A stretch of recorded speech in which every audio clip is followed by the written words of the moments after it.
Oh. There's one more name from the cast I want to get to, and that is Richard Deacon, Oh, who was in love the Richard. pilot, and then Yes, he was in the pilot, and he played Mr. Rutherford. And Ward Cleaver worked with him because he used to say, "Well, I got to get back to the salt mines."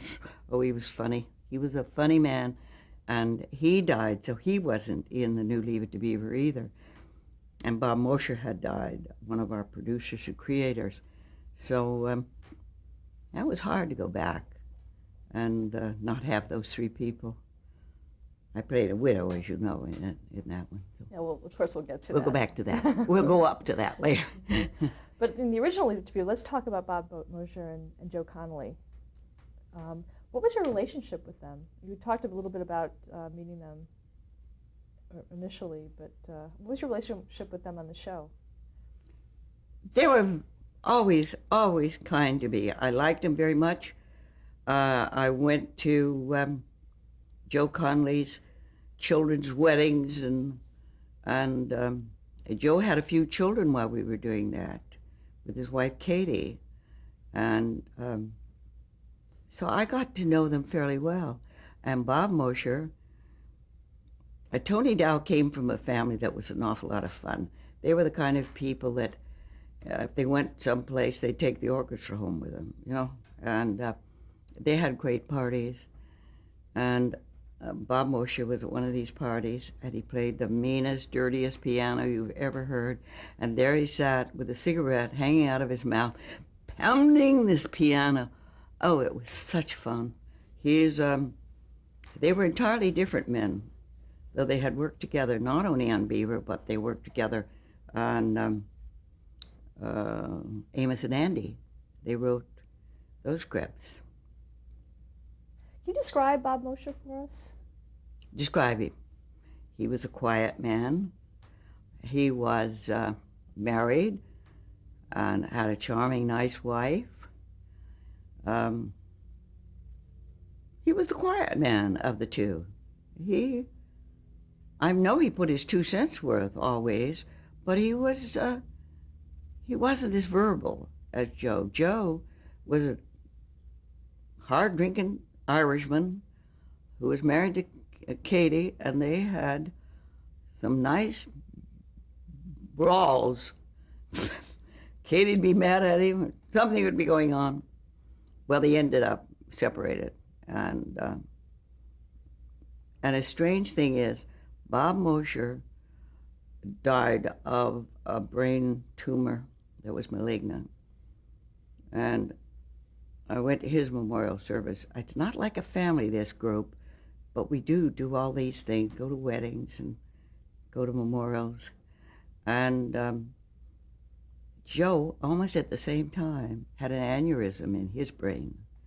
And so he's never been 100% fun, but he repeats himself. And when we did the New Beaver, the producer of that show was Brian Levant. We never had any function that he didn't invite Joe. And Joe thoroughly enjoyed whatever he was doing and laughed, and we had lots of fun with Joe. But he's not quite Joe. Now, he couldn't produce or direct or anything anymore. Now, how did the two work together? Extremely well. And here they are, these two entirely different people. Bob had 2 children, a boy and a girl, and Joe had about 6, a mixture, boys and girls. And they just worked together beautifully. But boy, what a difference. What were their duties on the show? What were their duties, on the show? Well, they wrote all of the early scripts. They wrote, I can't tell you how many, an awful lot of the scripts. And then when they didn't write them, they were still there supervising them, whoever wrote them. And they were right on top of that show. There was never a day that they weren't there, not while we were shooting, but for reading the script and for rehearsal day and seeing the run-through. They were there, boy.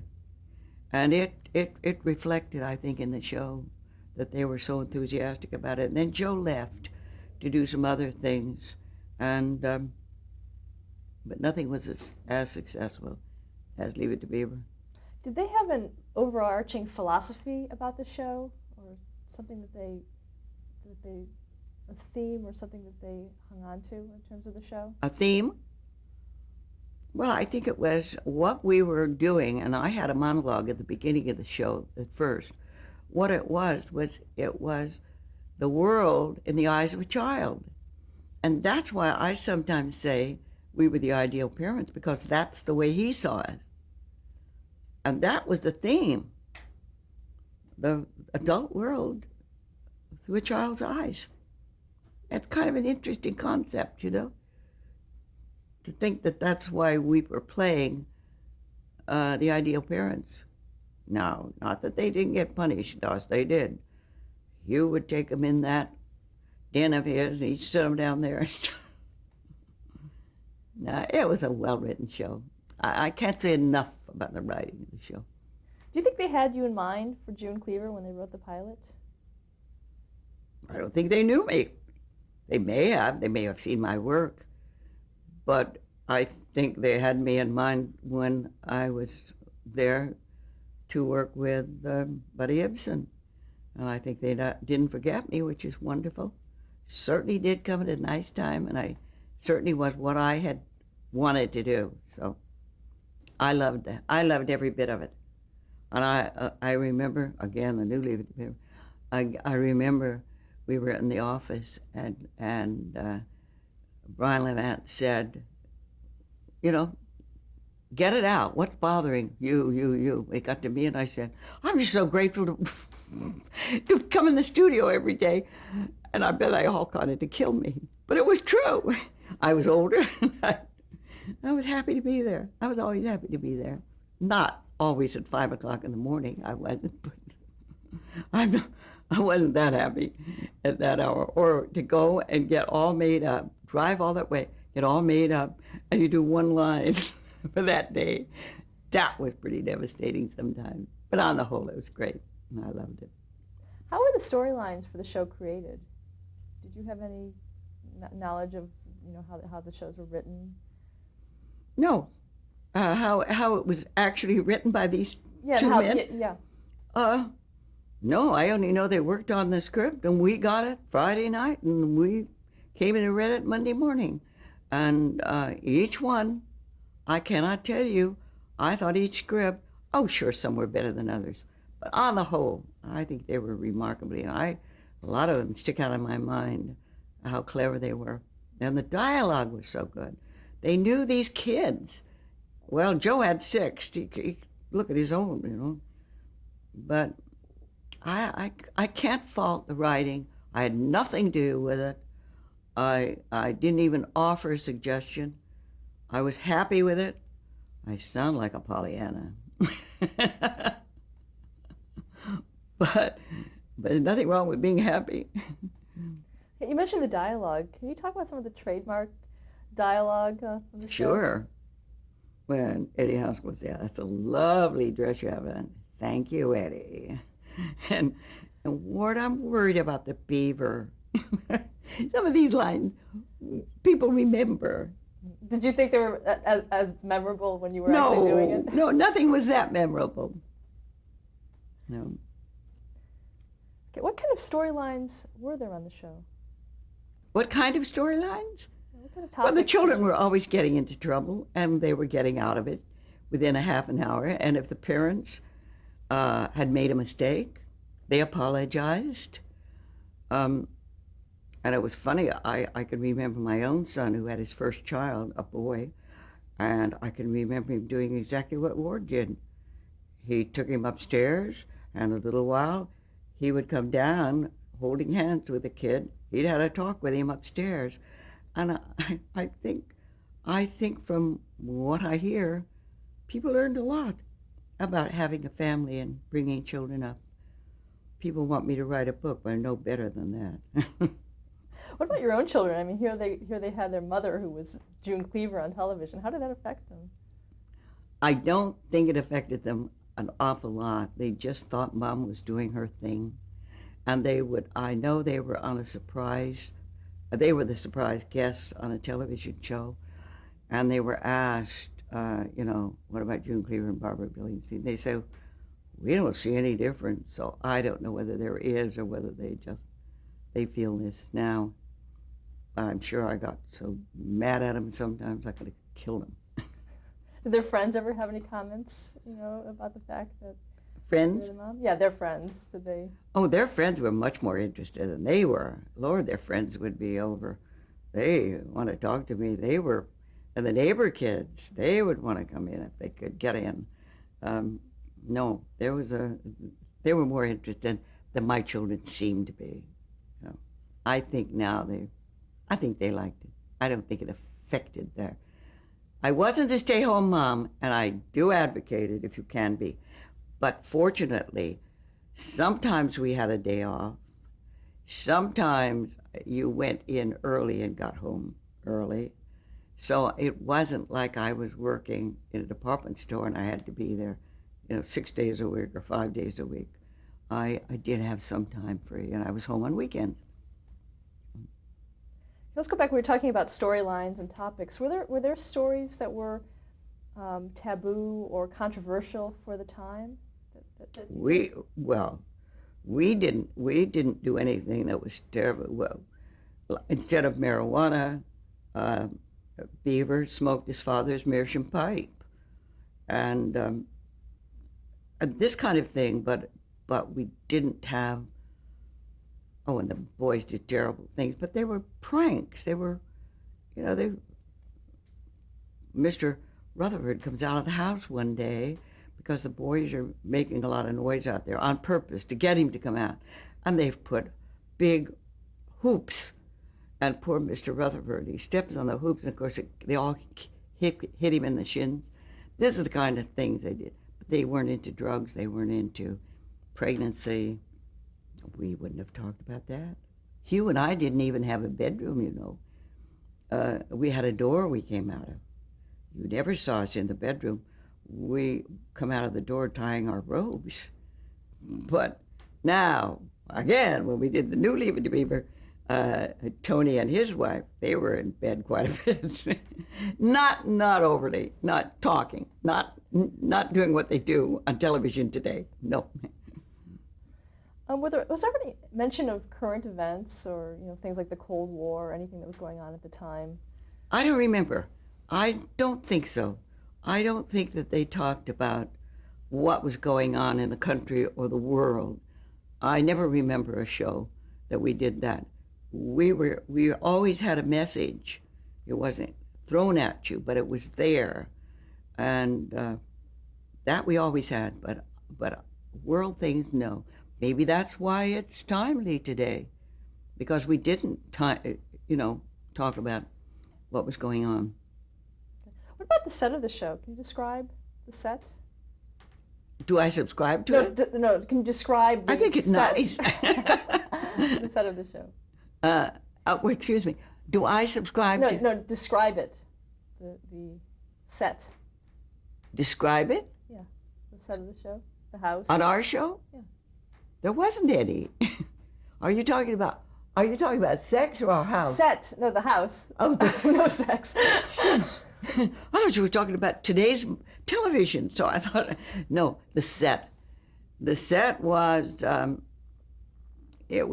not going to talk about New Leave It to Beaver now, but our set was, you walked in the front door and you were in the entrance hall, and the rooms were pretty well laid out that you could walk from the entrance hall through a hallway and into the kitchen and the dining room area. You could go the other way and be in the living room. And it was a typical, I think, Middle Western home, 2 stories. The boys at first had bunks, then they took those out, and they had twin beds, but they shared a room. I don't know what Hugh's and my bedroom looked like. I know we had a nice door.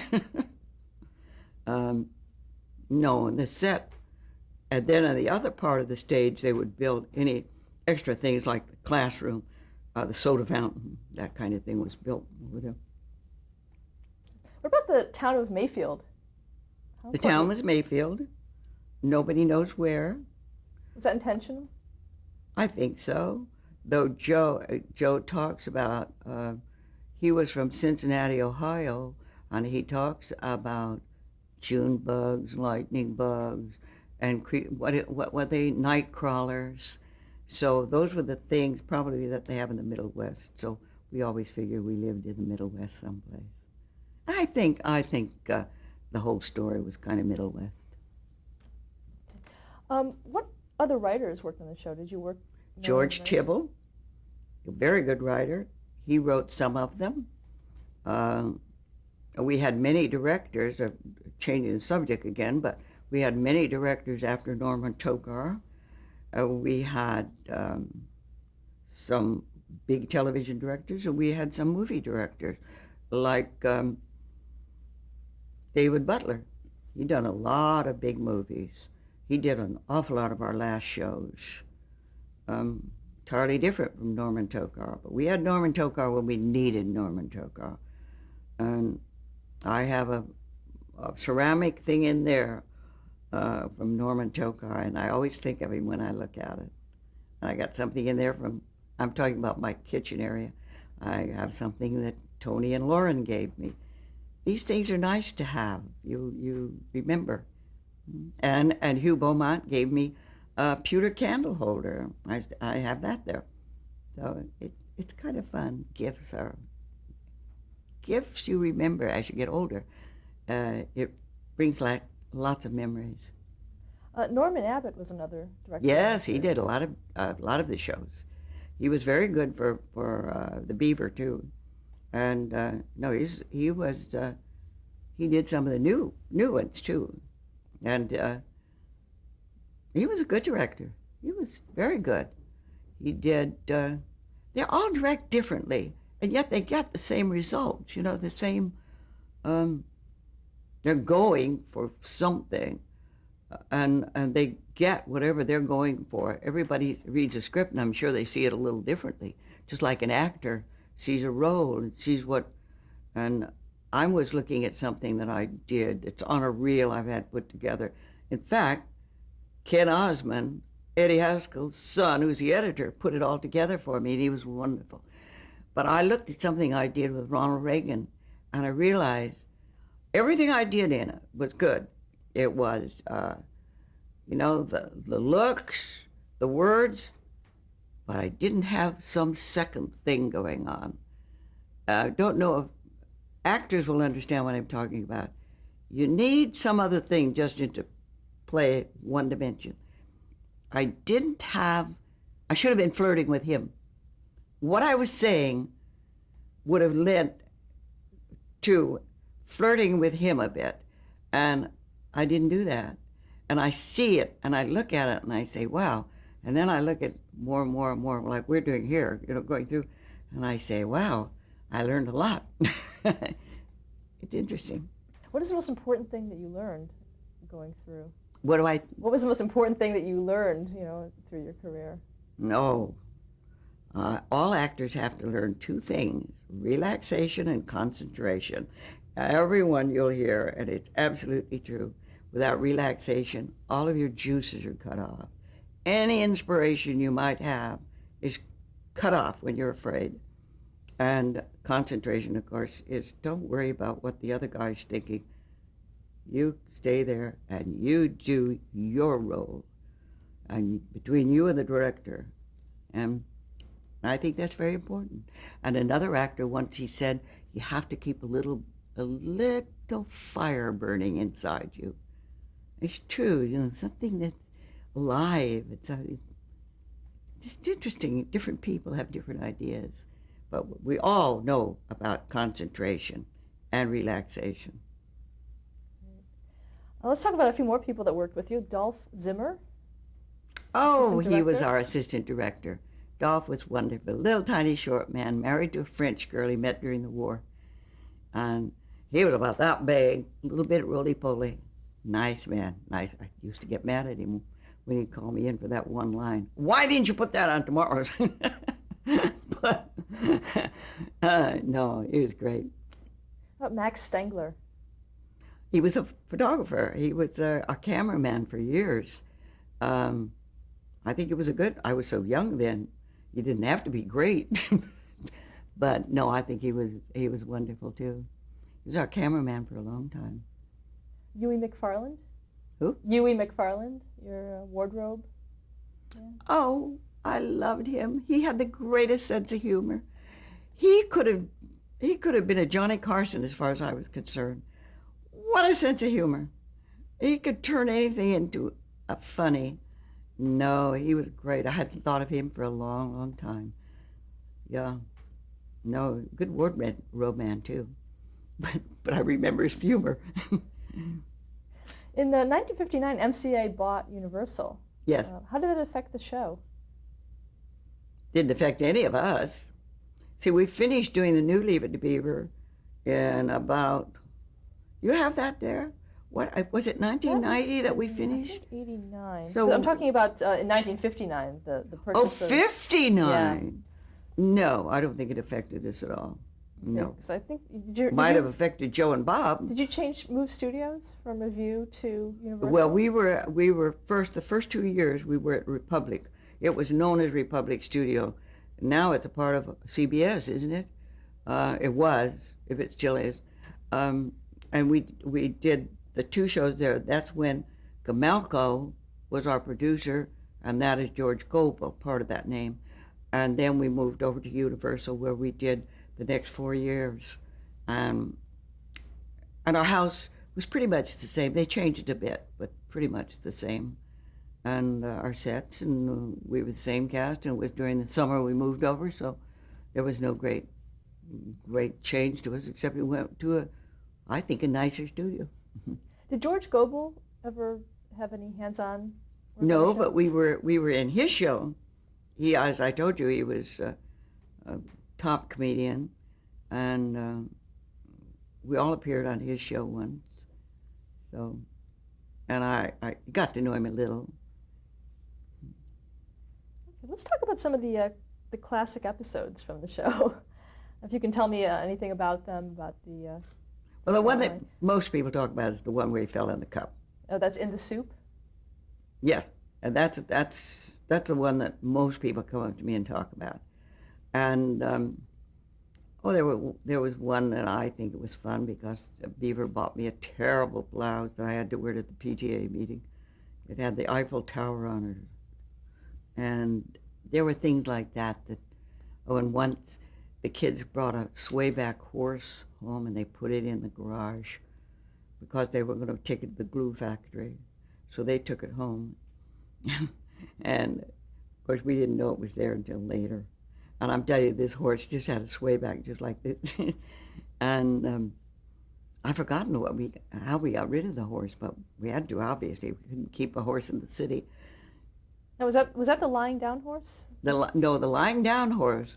Well, that was a funny one, because the horse was a circus horse, and it had to be in the garage, and it had to be stretched out, and the horse wouldn't do that.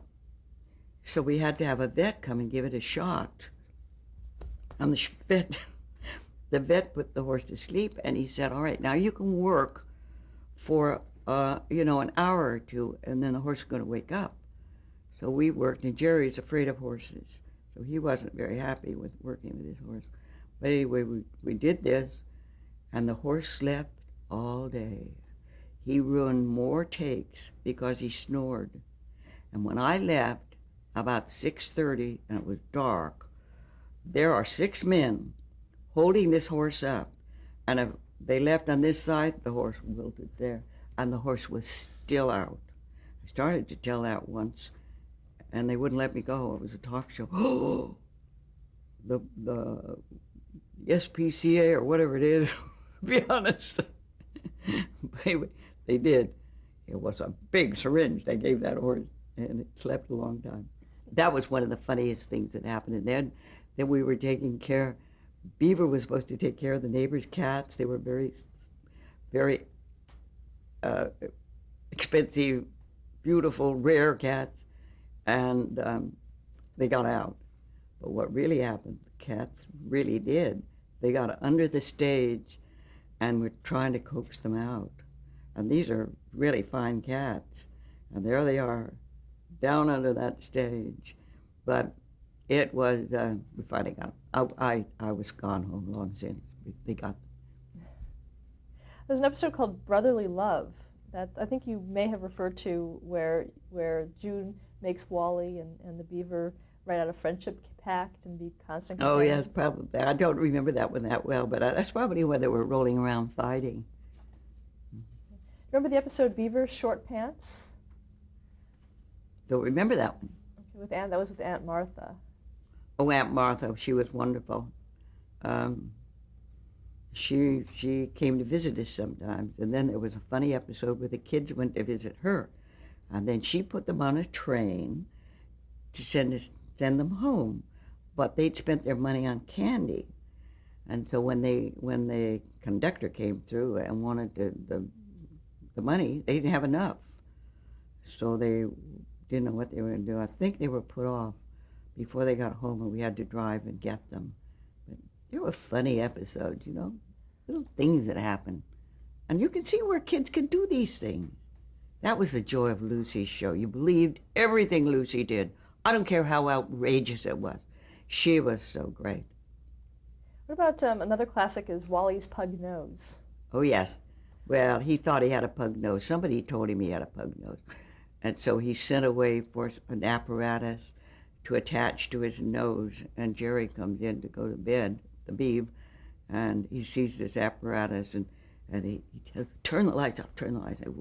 Well, he's trying to straighten his nose with this apparatus.